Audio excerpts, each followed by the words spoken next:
for the truth. And here's the truth. Israel seeks peace. Israel yearns for peace. Israel has made peace and will make peace again.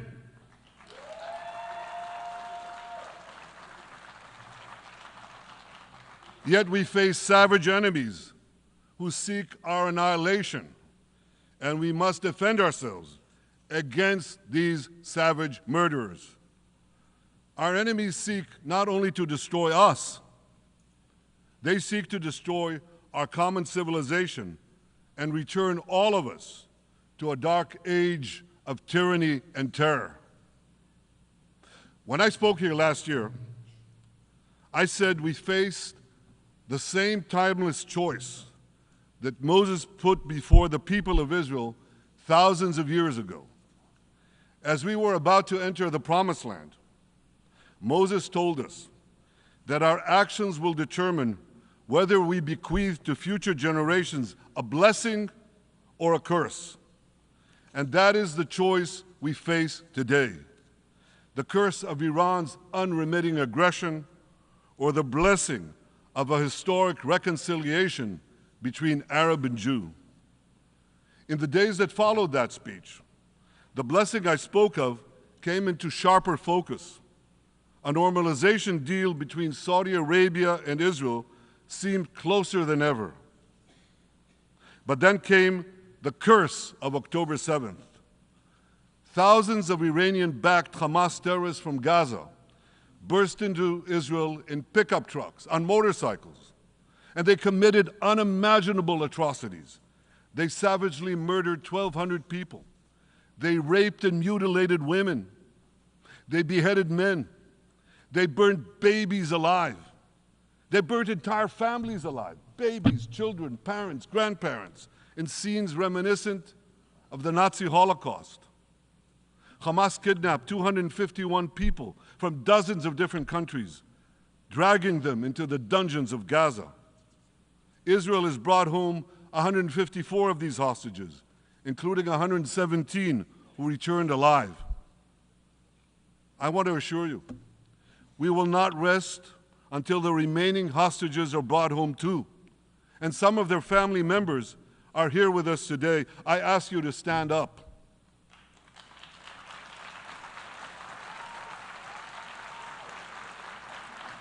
With us is Eli Stevie, whose son Idan was abducted from the Nova Music Festival. That was his crime, a music festival. And these murderous monsters took him. Kobe Smirno, whose son Jonathan was murdered, and his corpse was taken into the dungeons, into the terror tunnels of Gaza, a corpse held hostage.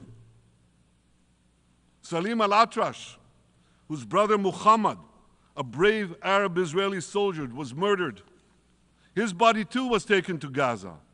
And so was the body of Ifat Hyman's daughter Inbar, who was brutally murdered at that same music festival.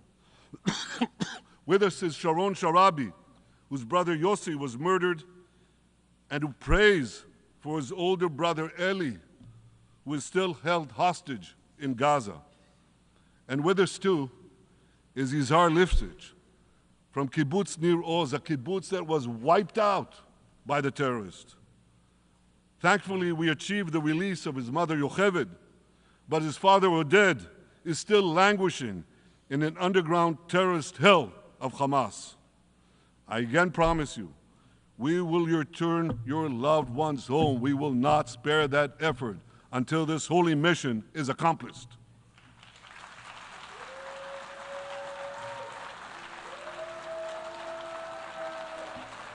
Ladies and gentlemen,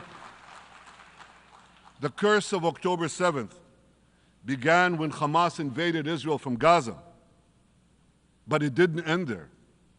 Israel was soon forced to defend itself on 6 more war fronts organized by Iran. On October 8th, Hezbollah attacked us from Lebanon.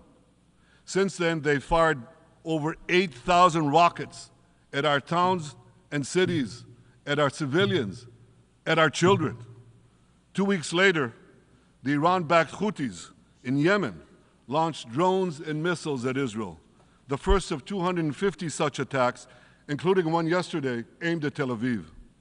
Iran's Shiite militias in Syria and Iraq have targeted Israel dozens of times over the past year as well. Fueled by Iran, Palestinian terrorists in Judea and Samaria perpetrated scores of attacks there and throughout Israel. And last April, for the first time ever, Iran directly attacked Israel from its own territory, firing 300 drones, cruise missiles, and ballistic missiles at us. I have a message for the tyrants of Tehran. If you strike us, we will strike you. There is no place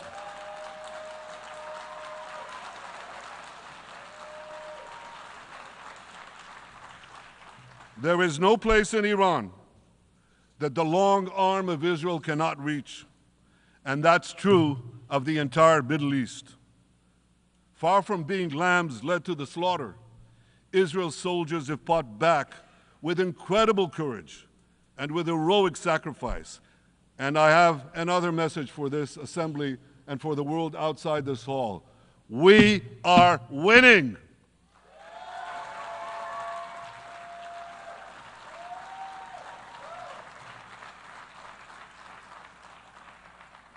Ladies and gentlemen, as Israel defends itself against Iran in the seven-front war, the line separating the blessing and the curse could not be more clear. This is the map I presented here last year. It's a map of a blessing. It shows Israel and its Arab partners forming a land bridge connecting Asia and Europe between the Indian Ocean and the Mediterranean Sea.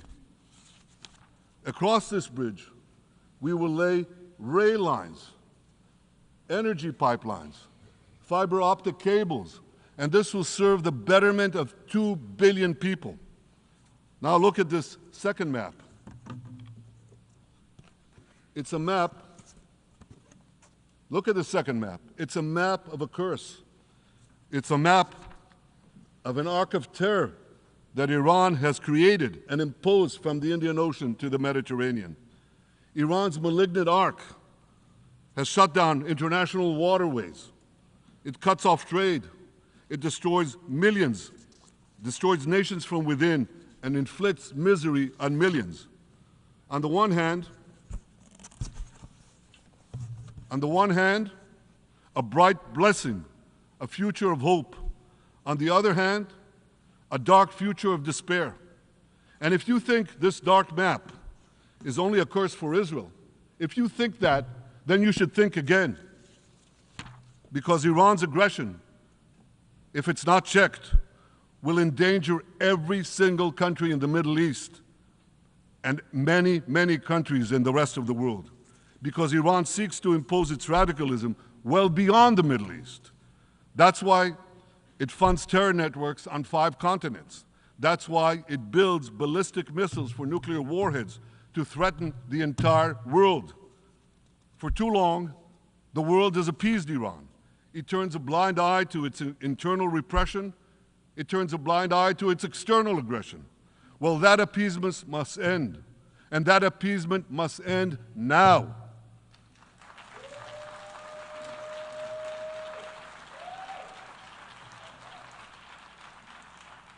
Nations of the world should support the brave people of Iran who want to rid themselves of this evil regime. Responsible governments should not only support Israel in rolling back Iran's aggression, they should join Israel. They should join Israel in stopping Iran's nuclear weapons program. In this body, in the Security Council, we're going to have a deliberation in a few months.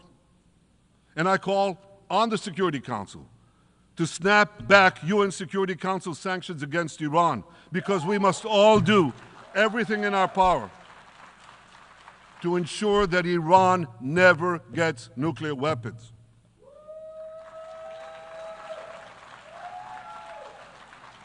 For decades, I've been warning the world against Iran's nuclear program.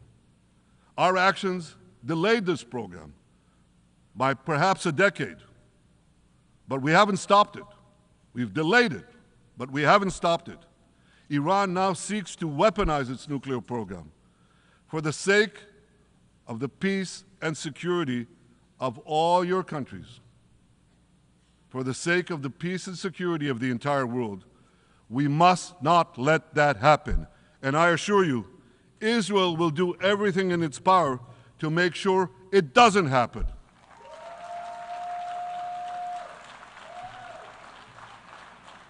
So, ladies and gentlemen, the question before us is simple.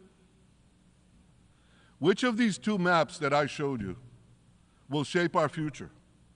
Will it be the blessings of peace and prosperity for Israel, our Arab partners, and the rest of the world? Or will it be the curse in which Iran and its proxies spread carnage and chaos everywhere? Israel has already made its choice. We've decided to advance the blessing. We're building a partnership for peace with our Arab neighbors while fighting the forces of terror that threaten that peace. For nearly a year, the brave men and women of the IDF have been systematically crushing Hamas's terror army that once ruled Gaza. On October 7th, the day of that invasion into Israel, that terror army numbered nearly 40,000 terrorists. It was armed with more than 15,000 rockets. It had 350 miles of terror tunnels, an underground network bigger than the New York subway system, which they used to wreak havoc above and below ground. A year later, the IDF has killed or captured more than half of these terrorists, destroyed over 90% of their rocket arsenal, and eliminated the key segments of their terror tunnel network. In major military operations,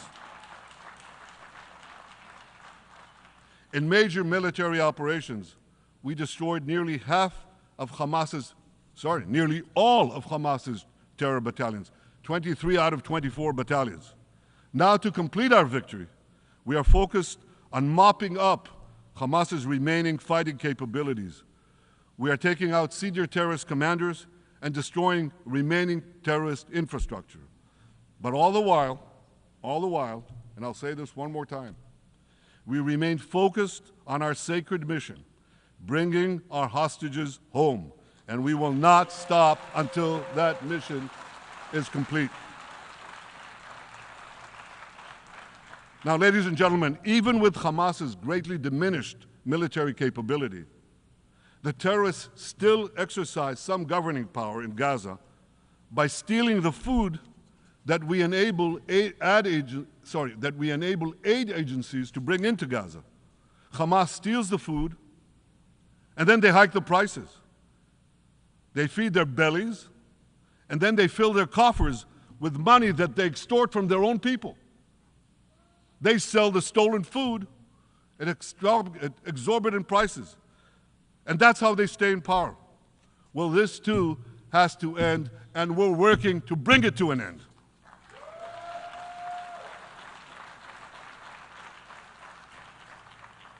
And the reason is simple.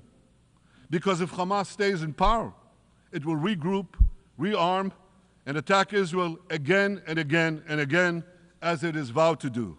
So Hamas has got to go.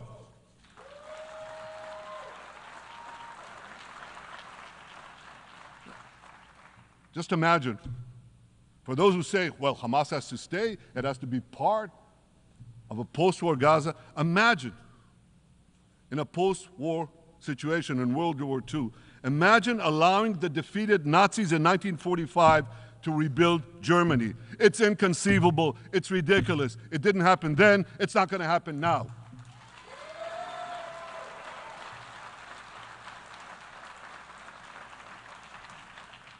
This is why Israel will reject any rule for Hamas in a post-war Gaza. We don't seek to resettle Gaza. What we seek is a demilitarized and de-radicalized Gaza. Only then can we ensure that this round of fighting will be the last round of fighting.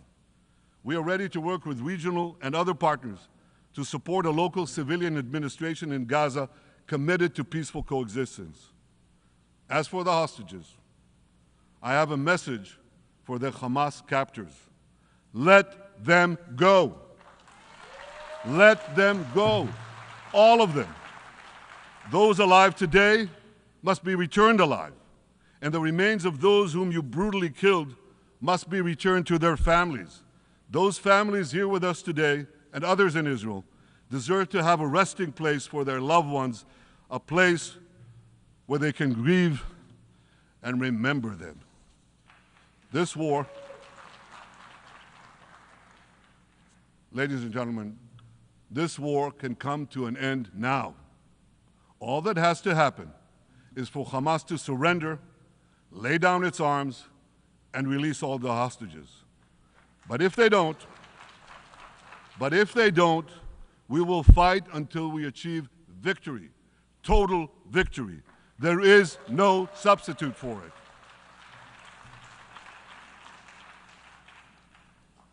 Israel must also defeat Hezbollah in Lebanon. Hezbollah is the quintessential terror organization in the world today. It has tentacles that span in all continents. It has murdered more Americans and more Frenchmen than any group except bin Laden. It's murdered the citizens of many countries represented in this room. And it has attacked Israel viciously over the last 20 years, in the last year, completely unprovoked. A day after the Hamas massacre, on October 7th, Hezbollah began attacks against Israel, which forced more than 60,000 Israelis on our northern border to leave their homes, becoming refugees in their own land. Hezbollah turned vibrant towns in the north of Israel into ghost towns. So I want you to think about this in equivalent American terms. Just imagine if terrorists turned El Paso and San Diego into ghost towns. Then ask yourself, how long would the American government tolerate that? A day? A week? A month? I doubt they tolerate it even for a single day. Yet Israel has been tolerating this intolerable situation for nearly a year. Well, I've come here today to say, enough is enough.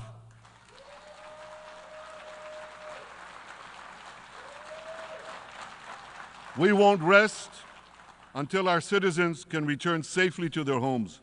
We will not accept a terror army perched on our northern border, able to perpetrate another October 7th-style massacre. For 18 years, Hezbollah brazenly refused to implement UN Security Council Resolution 1701, which requires it to move its forces away from our borders. Instead, Hezbollah moved right up to our border.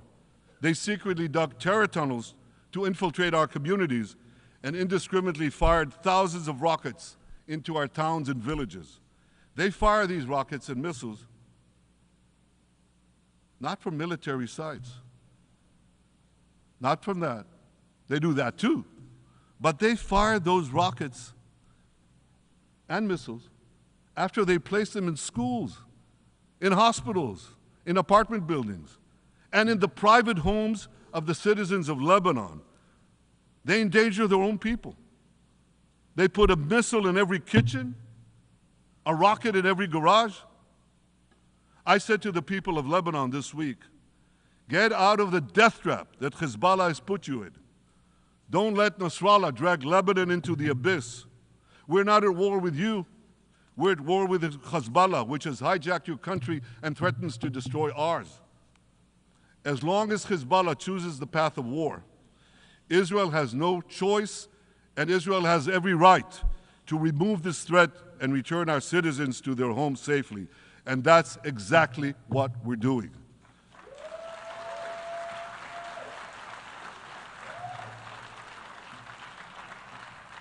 Just this week, the IDF destroyed large percentages of Hezbollah's rockets, which had built with Iran's funding for 3 decades.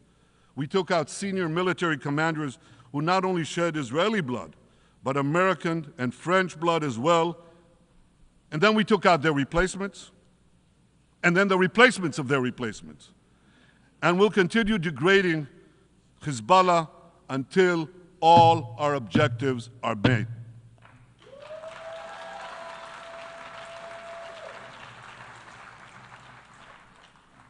Ladies and gentlemen, we're committed to removing the curse of terrorism that threatens all civilized societies.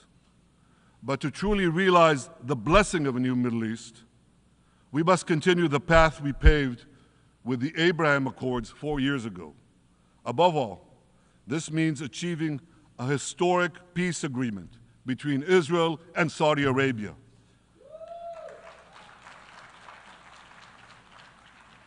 And having seen the blessings that we've already brought with the Abraham Accords, the millions of Israelis who've already flown back and forth across the Arabian Peninsula, over the skies of Saudi Arabia, to the Gulf countries, the trade, the tourism, the joint ventures, the peace, I'd say to you, what blessings such a peace with Saudi Arabia would bring. It would be a boon to the security and economy of our two countries. It would boost trade and tourism across the region. It would help transform the Middle East into a global juggernaut.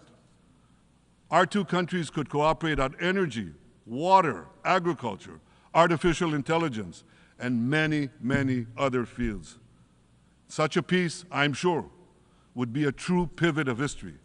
It would usher in a historic reconciliation between the Arab world and Israel, between Islam and Judaism, between Mecca and Jerusalem. While Israel is committed to achieving such a peace, Iran and its terror proxies are committed to scuttling it. That's why one of the best ways to foil Iran's nefarious designs is to achieve the peace. Such a peace would be the foundation for an even broader Abrahamic alliance. And that alliance would include the United States, Israel's current Arab peace partners, Saudi Arabia, and others who choose the blessing of peace.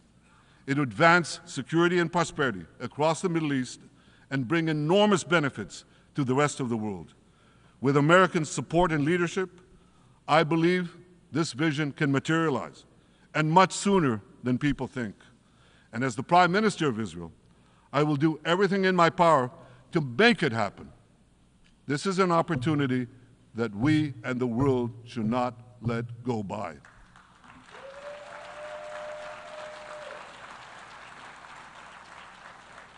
Ladies and gentlemen, Israel has made its choice. We seek to move forward to a bright age of prosperity and peace.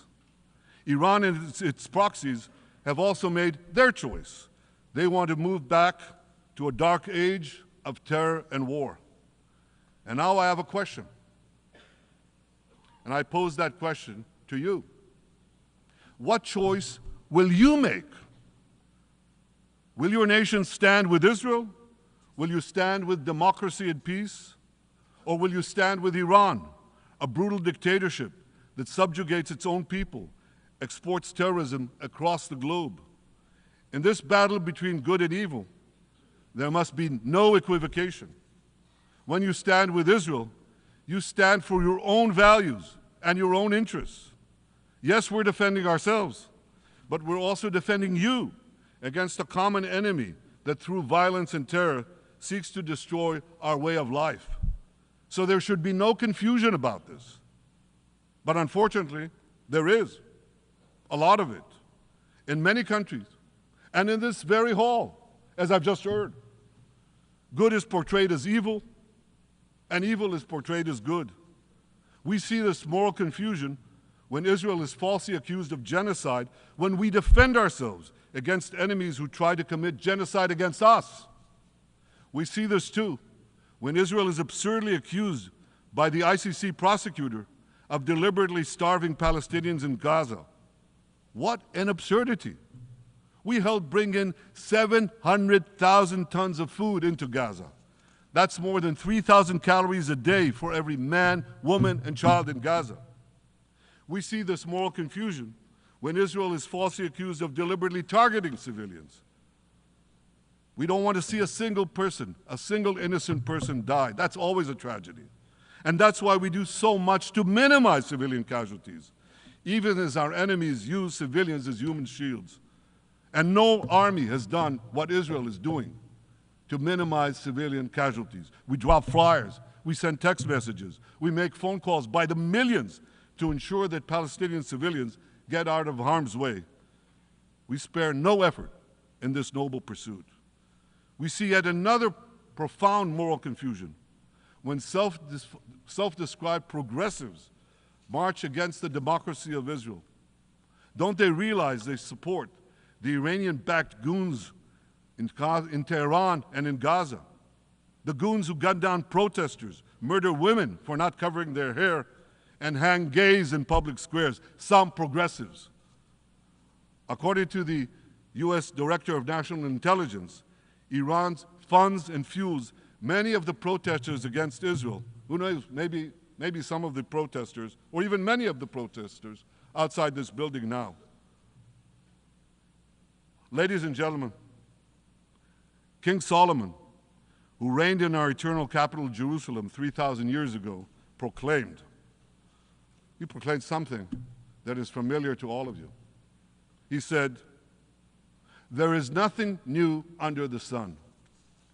Well, in an age of space travel, quantum physics, and artificial intelligence, some would argue that's a debatable statement.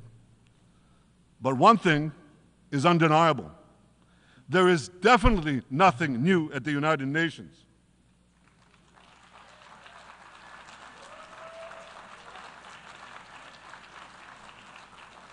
Take it from me. I first spoke from this podium as Israel's ambassador to the UN in 1984. That's exactly 40 years ago. And in my maiden speech here, I think it's the same podium, by the way. In my maiden speech here, I spoke against a proposal to expel Israel from this body. 4 decades later, I find myself defending Israel against that same preposterous proposal. And who's leading the charge this time? Not Hamas, but Abbas, Palestinian Authority President Mahmoud Abbas. This is the man who claims he wants peace with Israel. Yet he still refuses to condemn the horrific massacre of October 7th. He's still paying hundreds of millions to terrorists who murder Israelis and Americans. It's called pay for slay. The more you murder, the more you get paid. And he still wages unremitting diplomatic warfare against Israel's right to exist and against Israel's right to defend itself. And by the way, they amount to the same thing. Because if you can't defend yourself, you can't exist. Not in our neighborhood, certainly, and maybe not in yours.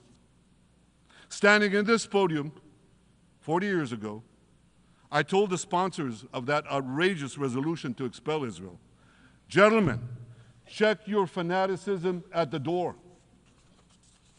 Today, I tell President Abbas and all of you who would shamefully support that resolution, check your fanaticism at the door. The singling out of the one and only Jewish state continues to be a moral stain on the United Nations.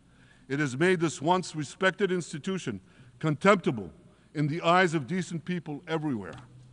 But for the Palestinians, this UN House of Darkness is home court. They know that in this swamp of anti-Semitic bile, there's an automatic majority willing to demonize the Jewish state on anything.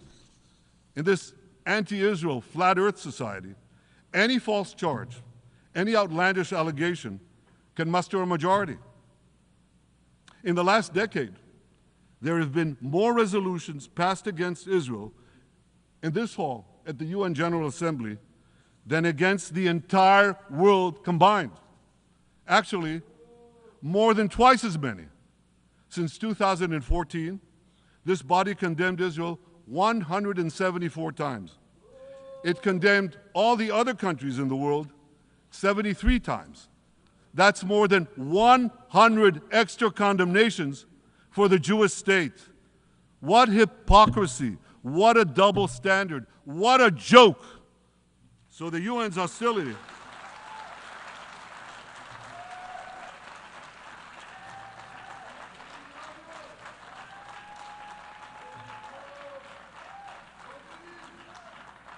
So all the speeches you heard today, all the hostility directed at Israel this year, it's not about Gaza. It's about Israel. It's always been about Israel's very existence. And I say to you, until Israel, until the Jewish state is treated like other nations, until this anti-Semitic swamp is drained, the UN will be viewed by fair-minded people everywhere as nothing more than a contemptuous farce. Now, given the anti-Semitism at the UN, it should surprise no one that the prosecutor at the ICC, one of the UN's affiliated organs, is considering issuing arrest warrants against me and Israel's defense minister, the democratically elected leaders of the democratic state of Israel. The ICC prosecutors rushed to judgment. His refusal to treat Israel with its independent courts the way other democracies are treated is hard to explain by anything other than pure anti-Semitism. Ladies and gentlemen, the real war criminals are not in Israel. They're in Iran. They're in Gaza, in Syria, in Lebanon, in Yemen. Those of you who stand with these war criminals, those of you who stand with evil against good, with a curse against the blessing, those of you who do so should be ashamed of yourselves.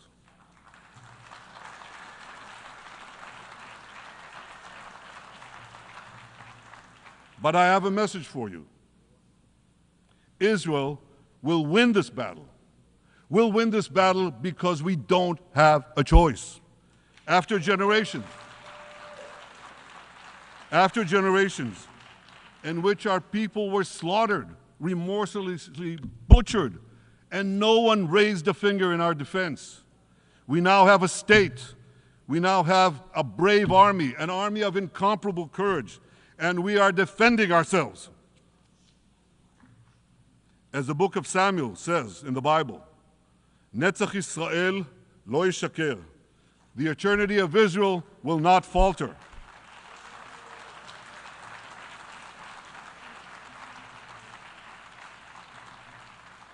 In the Jewish people's epic journey from antiquity, in our odyssey through the tempests and upheavals of modern times, that ancient promise has always been kept, and it will hold true for all time. To borrow a great poet's phrase, Israel will not go gently into that good night. We will never need to rage against the dying of the light, because the torch of Israel will forever shine bright.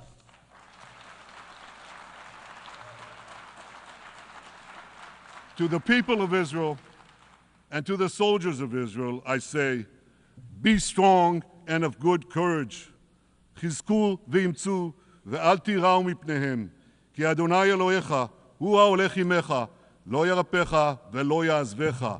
Am Yisrael Chai, the people of Israel live, now, tomorrow, forever. Thank you.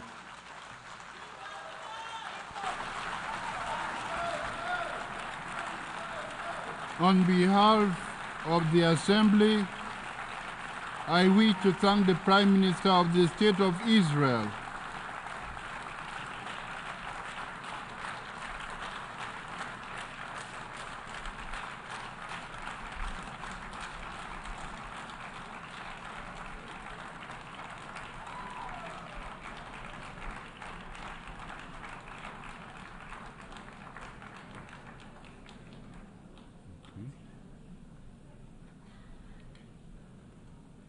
The Assembly will hear an address by Her Excellency Mia Amor Motley, Minister, Minister for National Security and the Public Service, and Minister for Finance, Economic Affairs and Investment of Barbados. I request protocol to escort Her Excellency and invite her to address the Assembly.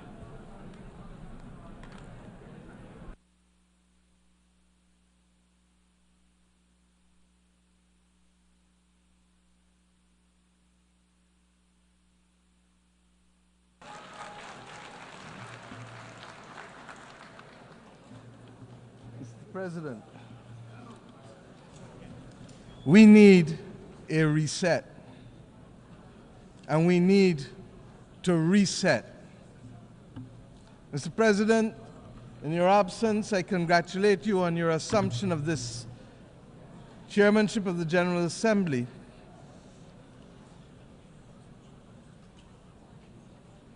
We can wait.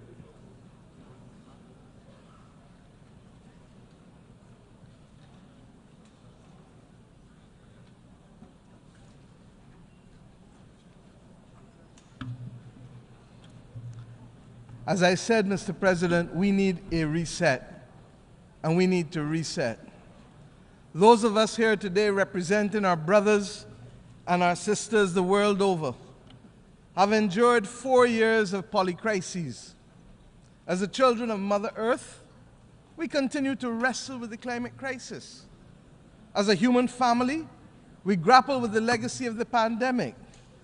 As a digitally connected people, we are now, regrettably, confronted by multiple theaters of war and scenes of horror and famine flowing from that war, armed conflict instead of pursued development. Citizens of every country as well, struggling to contain the rising cost of living and the implications for them and their families on a day-to-day basis. And Mr. Speaker, Mr. President, we are all now threatened by the second but silent pandemic of antimicrobial resistance, together with a growing incidence of death and disability from chronic non-communicable diseases. We cannot afford the distraction of war. If ever there was a time